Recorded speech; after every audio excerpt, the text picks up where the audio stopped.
Well, okay, get a load of this. Yeah, so okay. Apple teased a software upgrade for its beloved iPhone series, Okay. a technology enabling users to control their iPhones, iPads, and Apple Vision Pro using neurosignals. Okay, interesting. Yeah, it We're is. there. That We're is there. our first hot topic We're brought in to the you by future. MJ the Musical at Walton Art Center. So this feature is activated via an implant in the user's brain. Apple has collaborated with Synchron, a brain-computer interface company, to develop a stent-like device inserted in a vein in the brain's monitor cortex. So in a press release published yesterday, the CEO of the company said, quote, "This marks a defining moment for human-device interaction," adding, "There are several possibilities for people living with paralysis and beyond." So yeah, it's kind of meant for people who are kind of living with limited mobility. Okay. I can see it now when you got to that part of the quote. I understand right. it. I thought we were just rolling out something everybody needs to get in their brain. Everybody needs to get. Like, yes, but you know what? Here's the thing. Maybe that's that is the the next future. step. That's I the know. thing. I mean, it's like, when is it going to Do you stop? think at some point someone will say, hey, you know, Enough's enough? we're No. good? I don't I either. thought about that, but I was like, What's I mean, the cap? There's like no ceiling, I feel like. and we don't. What we know, yeah, we don't know if there We don't is. know. So maybe we need a chip in our brain to help us no, understand what's even no going on. chips. I don't know, man. We gotta keep our brains in the know. We gotta connect to the net. Shut up. Skynet to find out more. Oh my God. Okay, well, get ready to groove, Deadheads, because Dead & Company is headed back to where it all began, San Francisco's Golden Gate Park, for a massive 60th anniversary celebration. Nice. The Grateful Dead, the band featuring original members Bob Weir and Mickey Hart, along with John Mayer, plans to play 3 epic shows. This is happening August 1st through the 3rd. Now, of course, it is pending city approval. Born from the heart of the Haight-Ashbury area, the Grateful Dead defined a musical movement, and this summer they're bringing that psychedelic spirit home again for a truly legendary weekend. You know, legendary band. When I was going through clips today, this clip right here was from their 50th anniversary, which is hard to see. You know, you got to celebrate every chance you get, right? For sure. 50th, 60th, Nice. let's celebrate it all.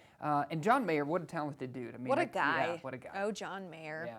Well, Megan Thee Stallion is setting the record straight on all those rumors that she was banned from the Met Gala after using her phone to document the night. We know that's a big no-no. So That's Megan right. recorded bits of the 2025 Met Gala, despite the gala's explicit no phones allowed rule. Now, in the time since the rumors have swirled that her phone usage got her banned from the high fashion event, however, she set the record straight, saying, quote, "We're going to dead these rumors right now, okay? People are like, Megan, you got banned from the Met Gala." No, I didn't, babe. Like, that's not true. Y'all made that up and ran with it.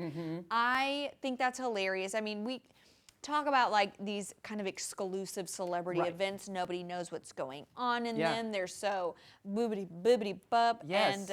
And I've seen a few celebrities being like, yeah, we're going to take some selfies. It is interesting to me, just because I don't know what happens at the Met Gala. Like, Yeah, I know, what do they do? Do they just sit there and eat or stare at each like other? the carpet, you know, going to the event, they all are looking fashionable and everything is going great, but then it's a fundraiser, but what actually happens behind those closed doors? So, I mean, I get it, you want to keep exclusive parties exclusive, but man, inquiring minds want to know. Do y'all, how do you sit in those outfits? Yes. Do you just stand? Take them off immediately? And yeah, and then they had the like sweats on. Yeah, the sweatpants, And what are they elastic eating bands. at They're watching Netflix. Just probably, chilling. I hope that that's what they're doing. so They got us duped. That's all right. Well, talk about a late inning comeback. Check this out. After more than 35 years on baseball's banned list, Pete Rose, MLB's all-time hits leader, is finally eligible for the Hall of Fame. Cool. Major League Baseball has posthumously lifted lifetime bans on Rose and 16 others, including shoeless Joe Jackson, stating that deceased individuals no longer pose a threat to the game's integrity.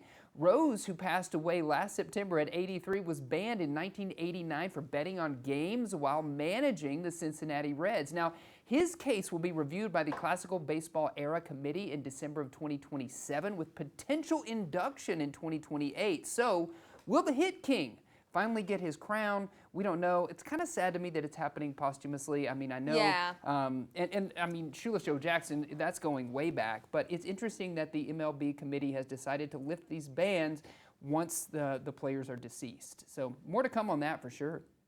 Well, Daredevil Born Again has been a massive success, and needless to say, there's plenty of excitement from fans about season 2. Did you watch season 1?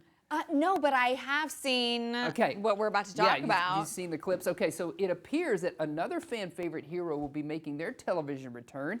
During Disney's upfront presentation, Charlie Cox, who plays the titular character, took the stage with none other than Kristen Ritter, the actor known for playing Jessica Jones. She said, quote, "It's great to be back returning to Jessica after 3 seasons and The Defenders, and now joining the MCU. I'm so excited to bring back this iconic character, and without giving too much away, there is much more in store for Jessica Jones. This is going to be an incredible season." We just wrapped season 1 of this show, so I'm excited for season 2, knowing now I'm like, when are we going to get Iron Fist? When are we going to get Luke Cage? All of those other characters. That's exactly what I was thinking, and I loved the Jessica Jones series. Same. It was so different that Marvel had been doing it, grittier and darker, and I loved it. And I thought she was fabulous in it. So I might have to give Daredevil a try. Yeah, you got to give Daredevil Born Again a try for sure. Well, the president of Nintendo say that they're having lower than expected sales predictions for the Switch 2 because of the console's high cost. Of course. See, some folks were saying it was tariffs and all this stuff. No, it's because it's too expensive. Right. So following its financial report last week, Nintendo said it expected to sell 15 million Switch 2 consoles during its launch, which seems like a lot. Yeah. However, compared to the original console, which sold 14.8 million units during its launch, it's really not that much, right? You want it to increase. And the company said, quote, "Nintendo Switch 2 is priced relatively high compared to Nintendo Switch, so we recognize that there are corresponding challenges to early adoption." We've talked about this a couple times, and you know, I just have to agree that it's too much. Early adoption too, so that to me gives a hint that the prices will come down for late adopters. You know, but see, the Switch, the first one is still super expensive. It is super expensive. You know, I'm like, I'm not going to worry about that. I can wait on that for sure.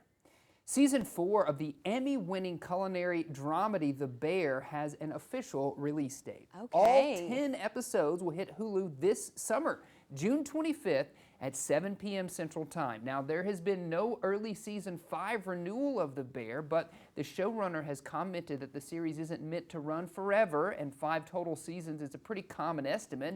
But nothing on that front has been confirmed yet. Its efficiency in remaining relevant year after year with timely production schedules that are nearly unmatched in the industry. I know there are tons of fans of this series. I myself haven't even watched 1 episode. I'm going to be honest with you guys. I'm so sorry, but I did try to watch it.